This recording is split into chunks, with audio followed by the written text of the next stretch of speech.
Imagine walking into your bathroom right now, opening that medicine cabinet, and discovering that the supplements you've been faithfully taking for years aren't just ineffective, but are actually accumulating in your arteries, your brain, and your liver. What if the very pills you swallow each morning to stay healthy are made from the same petroleum and coal tar used to pave roads and dissolve industrial solvents? This isn't some conspiracy theory or fear-mongering. These are FDA-approved, pharmacy shelf products marketed as health supplements. And by the time you finish reading this, you're going to want to examine every single bottle in your home. Here's the reality that the $50 billion supplement industry doesn't want you to know. The cheaper the ingredient, the higher the profit margin. That's the game they're playing with your health. In Japan, several of these synthetic forms were banned years ago. But in America, you can walk into any store and buy calcium that's literally crushed limestone, and the label proudly claims it supports bone health. Dr.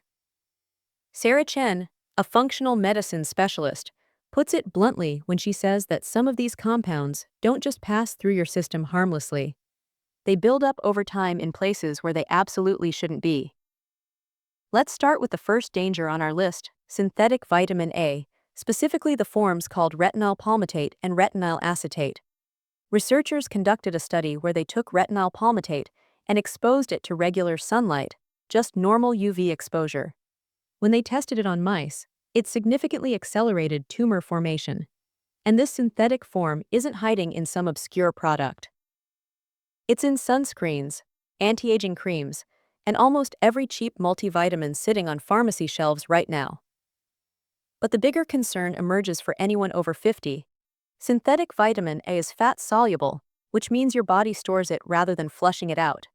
As we age, our liver's ability to process and eliminate excess vitamin A drops dramatically. Dr. Chen has seen cases of hypervitaminosis A in her practice, patients presenting with liver damage, bone pain, and vision problems. The cruel irony is that these are the exact opposite outcomes of what people were trying to achieve by taking the supplement in the first place. There's another layer to this problem that most people don't understand. Synthetic vitamin A interferes with the metabolism of vitamin D and K2. These three fat-soluble vitamins need to exist in perfect balance within your body, especially for maintaining bone health after 50. When you megadose on synthetic vitamin A, you're not just adding one thing, you're disrupting your entire fat-soluble vitamin system. The solution is refreshingly simple. Get your vitamin A from food. Liver, whether chicken or beef, provides about a week's worth of natural retinol in just one serving, and it comes in the form your body actually recognizes and knows how to process. Egg yolks, sweet potatoes, and carrots contain beta-carotene, which your body converts to vitamin A only as needed. It's a self-regulating system that nature designed perfectly. You literally cannot overdose on beta-carotene from food. The absolute worst-case scenario is that your skin turns slightly orange from eating too many carrots. Stop eating them for a week and it goes away. But with synthetic retinyl palmitate, you're completely bypassing all of your body's safety mechanisms.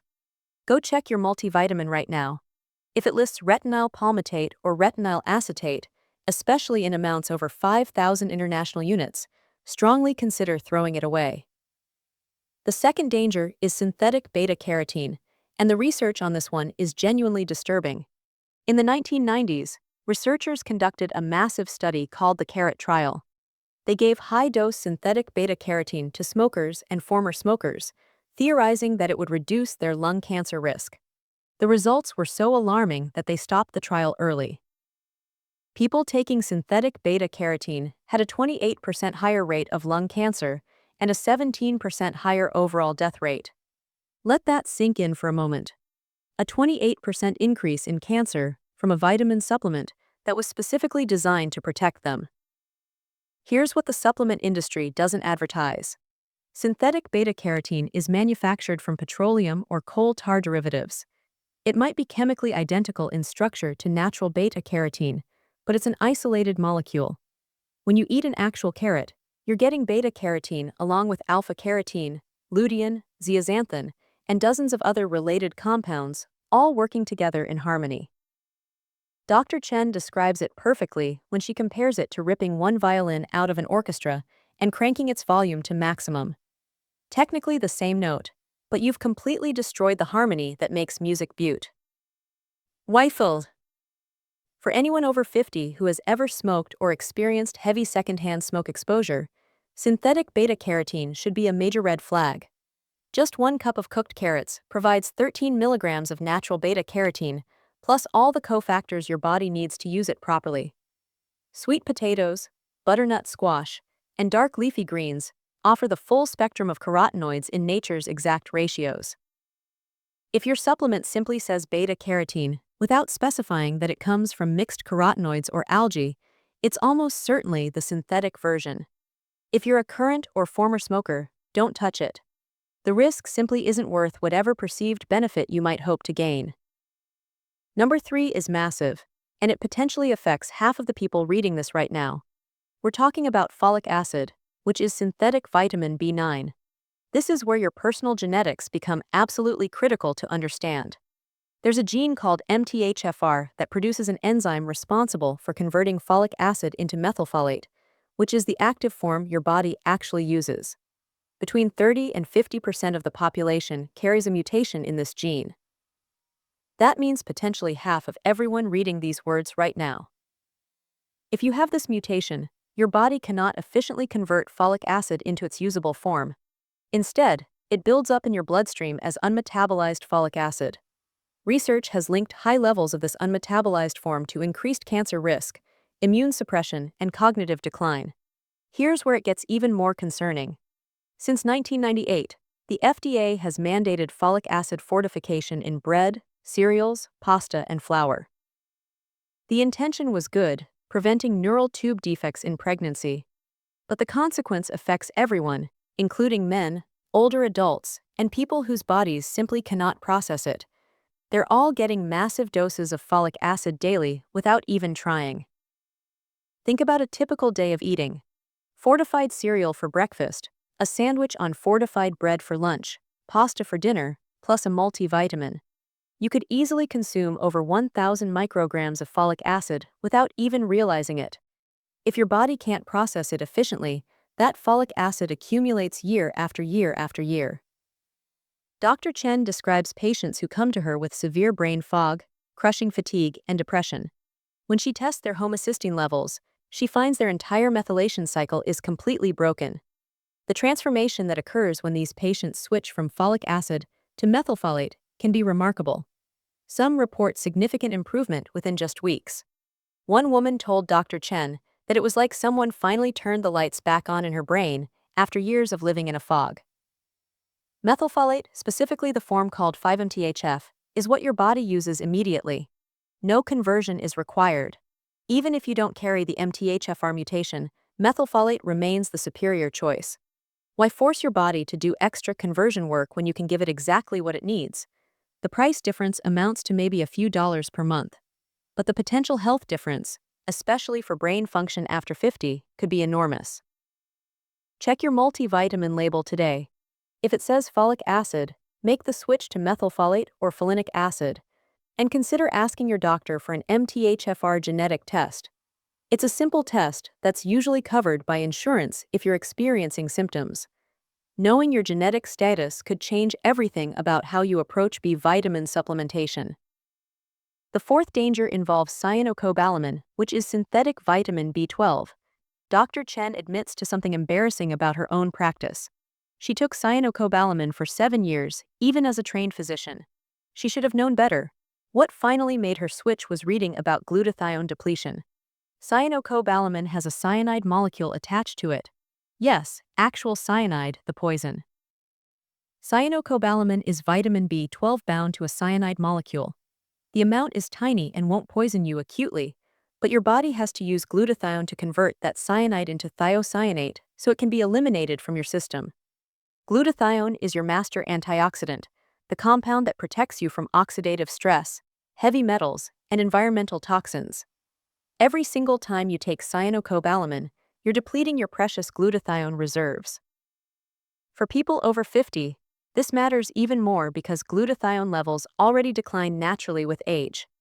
If you smoke or have any kidney or liver issues, your ability to detoxify that cyanide becomes compromised, creating a real problem.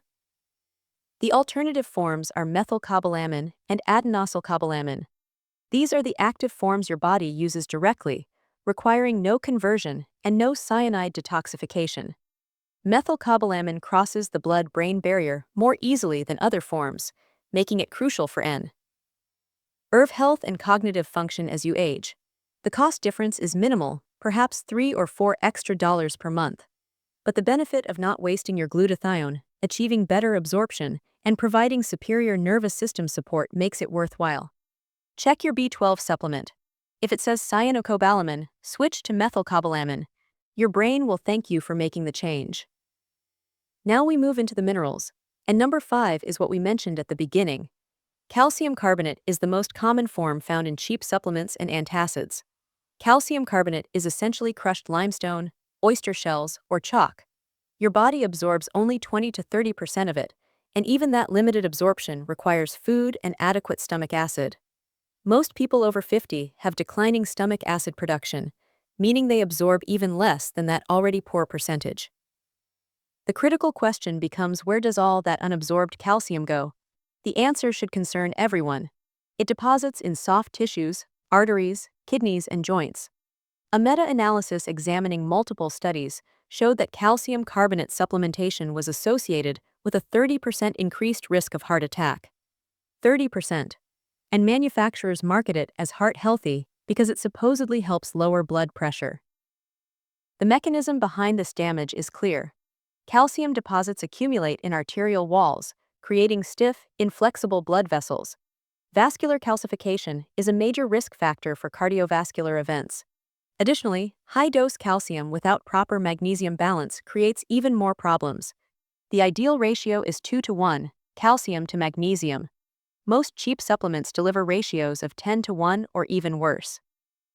When calcium runs too high relative to magnesium, you experience muscle cramps, constipation, irregular heartbeat, and increased blood pressure. These are the exact opposite effects of what people are trying to achieve. Better forms exist for those who need to supplement. Calcium citrate, calcium malate, or calcium bound to amino acids like calcium glycinate all offer much better absorption rates. But honestly, the best source remains food. Dairy products if you tolerate them, sardines with bones, leafy greens, and sesame seeds all provide calcium plus all the cofactors needed for proper bone deposition. If you absolutely must supplement, keep amounts moderate at 500 milligrams or less daily, split into 2 doses, and always take it with vitamin D3 and K2 to help direct calcium into your bones rather than your arteries. Never take calcium supplements alone. That approach is essentially a recipe for vascular calcification. Number 6 surprises many people.